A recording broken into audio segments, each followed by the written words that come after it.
Salut les amis, j'espère que vous allez bien. Moi, ça va nickel. Dans cette nouvelle vidéo, je vais t'expliquer la différence entre une personne qui a des petits objectifs mais qui ne les atteint jamais et une personne qui a des grands objectifs et qui les atteint toujours. Je vais te partager un plan d'action complet qui va te permettre de fixer tes propres objectifs et de faire de 2023 une de tes meilleures années.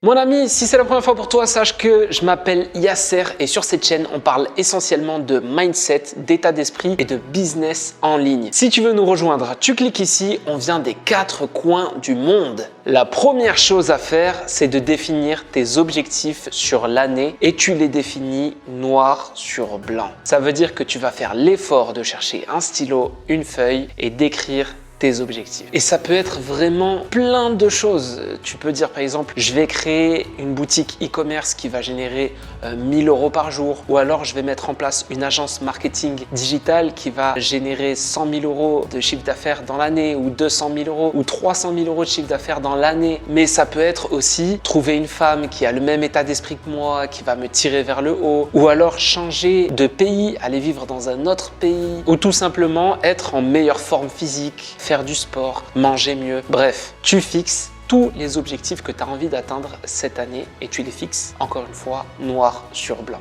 La deuxième chose à faire, ce sera de mettre noir sur blanc aussi le pourquoi tu veux atteindre ces objectifs. Je veux perdre du poids parce que je me sens mal dans ma peau, j'ai pas confiance en moi, ou parce que je souhaiterais être en meilleure condition physique, ou alors pour d'autres objectifs parce que je n'ai plus envie d'être célibataire, parce que j'ai envie de partager, ou alors parce que j'ai envie de voyager, parce que j'ai envie de vivre en Amérique, vivre en Asie, vivre en Afrique, ou par exemple j'ai envie de partager autour de moi mes proches, ma famille, j'ai envie d'aider financièrement ma famille. Bref, tu écris noir sur blanc le pourquoi. Qu'est-ce qui va vraiment t'animer, cette source de motivation et d'inspiration qui va faire que tu vas atteindre tous tes objectifs. Une fois que tu as défini ces deux choses, parmi tes objectifs, il y en a 3 que tu dois définir concrètement pour ta réussite personnelle. Et le premier, c'est ton domaine de compétence. Quel business tu as envie de mettre en place pour pouvoir gagner ton indépendance? Dans quel domaine de compétences tu veux te concentrer pour pouvoir gagner ta liberté temporelle, donc ta liberté de gérer ton temps comme tu le souhaites, ou ta liberté géographique s'il s'agit d'un business en ligne, ou pourquoi pas ta liberté financière si ton business finit par exploser. Pour bien choisir le type de business ou le domaine de compétences qu'il te faut, compare toutes les opportunités qui s'offrent à toi et prends-en une seule qui va te plaire. Celle qui va te plaire, c'est celle où tu vas le plus persévérer. Ce qu'il faut savoir, c'est que quand tu vas commencer dans un domaine de compétences ou dans un business, il va te falloir y passer beaucoup de temps et y mettre beaucoup d'efforts. Et le seul moyen de persévérer sur le long terme dans ces deux choses, c'est de faire quelque chose qui te plaît. Donc choisis quelque chose qui te plaît et qui va te plaire sur le court, moyen et long terme. Par exemple, moi, sur YouTube, je fais une vidéo par semaine depuis maintenant plus d'1 an. Et je fais pas ça parce que YouTube me rémunère. YouTube ne me rapporte rien. Je le fais uniquement dans le but de créer une communauté qui s'inspire et qui s'entraide. Une communauté qui se tire vers le haut. Et la seule raison pour laquelle ça fait maintenant plus d'1 an que je fais une vidéo par semaine, c'est parce que ça me plaît. Si ça ne me plaisait pas, j'aurais pas persévérer sur le long terme. Le deuxième objectif à mettre concrètement en place, si toi aussi tu es un nomade digital, c'est la situation géographique. Dans quelle ville ou dans quel pays tu te vois vivre à l'avenir? Aujourd'hui, c'est sûrement un rêve pour toi. Mais si tu te fixes cet objectif et que tu passes à l'action, ce rêve pourrait devenir réalité dans 1 an, 2 ans ou 3 ans. Tu pourrais choisir un pays à l'autre bout du monde, en Amérique ou en Asie, tout comme tu pourrais choisir un pays tout près du tien ou même une ville dans le pays dans lequel tu vis actuellement. En France, par exemple, la vie est totalement différente de quelqu'un qui vit à Lille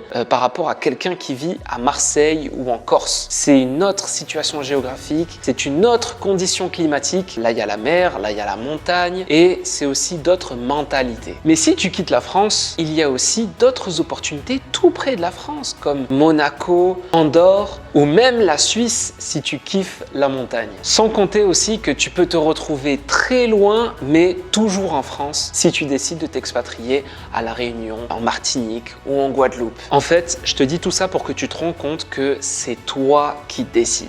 Avec mon expérience, je te recommande, avant de t'installer définitivement dans un pays, d'y passer quelques mois, histoire de prendre la température. Tout simplement parce qu'il y a une vraie différence entre un pays qu'on veut visiter pour voyager, pour découvrir, et un pays dans lequel on veut s'installer. Personnellement, avec ma femme, on a fait ça avec 6 pays, donc 6 pays dans lesquels on est resté plusieurs mois pour voir en fait la vie dans ce pays. Et au final, on est tout le temps revenu. Je suis tout le temps revenu parce que je n'ai pas encore trouvé le pays qui me fera dire là c'est bon, c'est celui-là, je m'installe et c'est ici que je peux construire ma famille. Et cette année d'ailleurs, je vise un autre pays, même un autre continent, mais je te réserve ça pour une prochaine vidéo, donc abonne-toi. Le troisième objectif concret à mettre en place, c'est ta condition physique. Il y a encore quelques mois, je pesais 108 kilos. J'avais une IMC de 30, donc j'étais officiellement nouveau obèse. Et je me sentais mal. Je me sentais mal dans ma peau,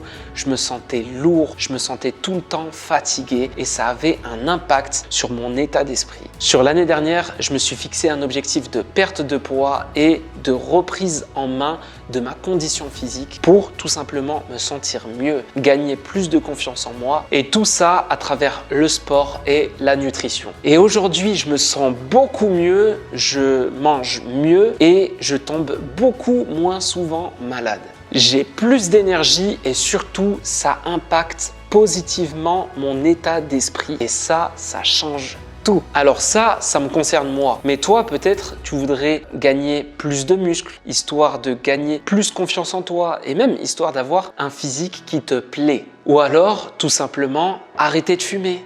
Arrêter de fumer, ça peut être un objectif qui va améliorer ta condition de santé. Ou pour d'autres, ça va être arrêter de manger de la viande parce que tu ne te sens plus aligné avec ça. Ou alors tout simplement limiter les aliments transformés et manger plus souvent des plats cuisinés maison. Bref, tu l'auras compris, tu dois trouver des objectifs qui amélioreront ta condition physique. Ne l'oublie jamais, ta santé, elle vaut beaucoup plus que tous les millions que tu pourrais faire dans ta vie. Donc surtout, ne sous-estime pas ta santé. Te reprendre en main te permettra de moins tomber malade et de vivre beaucoup plus longtemps. Merci d'avoir suivi cette vidéo. J'espère qu'elle t'aura guidé dans l'élaboration de tes objectifs pour que tu puisses avoir une année super bien remplie. Si la vidéo elle t'a plu, tu laisses un pouce, ça me fera plaisir. Et en plus, tu peux laisser en commentaire ton avis ou des conseils pour qu'on puisse tous ensemble s'entraider et se tirer vers le haut. L'espace commentaire, il est fait pour ça. Je suis toujours disponible sur Instagram, donc n'hésite pas à rejoindre. Et en attendant la prochaine vidéo, à tous mes entrepreneurs, à tous les artistes, ciao!